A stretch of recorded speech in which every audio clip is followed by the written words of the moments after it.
ভারতীয় মূলধারার গণমাধ্যম বললেই যেন চোখের সামনে ভেসে ওঠে বাংলাদেশের সাবেক প্রধানমন্ত্রী শেখ হাসিনা ও ভারতের প্রধানমন্ত্রী নরেন্দ্র মোদীর প্রতি অন্ধ সমর্থনের চিত্র।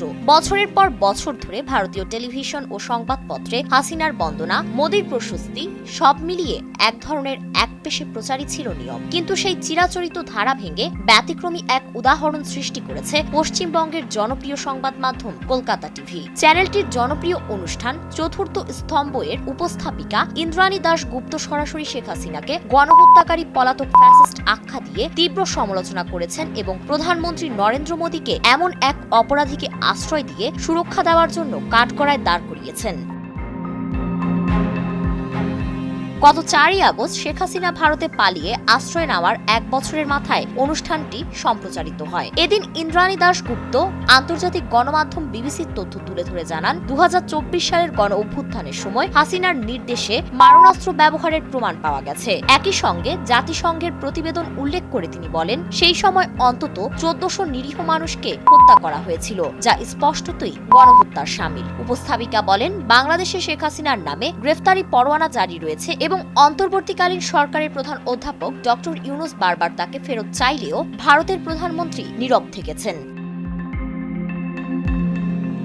তিনি আরো বলেন, গত ডিসেম্বরে বাংলাদেশ সরকার আনুষ্ঠানিক চিঠি পাঠিয়ে শেখ হাসিনাকে ফেরত দেওয়ার অনুরোধ জানিয়েছিল। নৈতিকতা ও মানবিকতার প্রশ্নে ভারতের উচিত ছিল এই অনুরোধ মেনে নেওয়া, কিন্তু মোদী সরকার তা না করে বরং হাসিনাকে কড়া পাহারায় সুরক্ষিত করে রেখেছে। এই প্রসঙ্গে ইন্দ্রাণী ক্ষোভ প্রকাশ করে বলেন, পুরনো বন্ধুত্ব কিংবা রাজনৈতিক মতবাদ দিয়ে সাধারণ মানুষের গণহত্যাকে ন্যায্যতা দেওয়া যায় না। তিনি প্রশ্ন তুলেন, আন্তর্জাতিক অপরাধী ইসরায়েলি প্রধানমন্ত্রী বেনিয়ামিন নেতানিয়াহুর মতো এক গণহত্যাকারীর পাশে দাঁড়ানো যেমন অগ্রহণযোগ্য, তেমনি নিজ দেশে গণহত্যার দায়ে অভিযুক্ত শেখ হাসিনাকে আশ্রয় দেওয়াও নিন্দনীয়।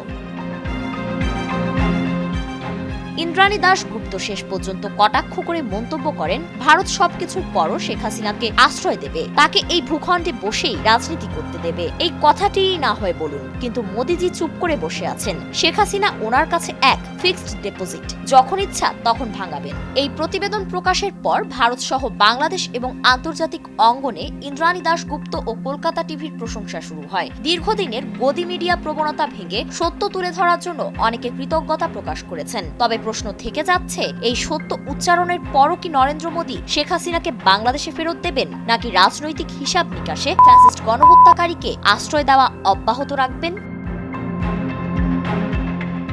ফারিন রহমান প্রীতি, নয়া দিগন্ত।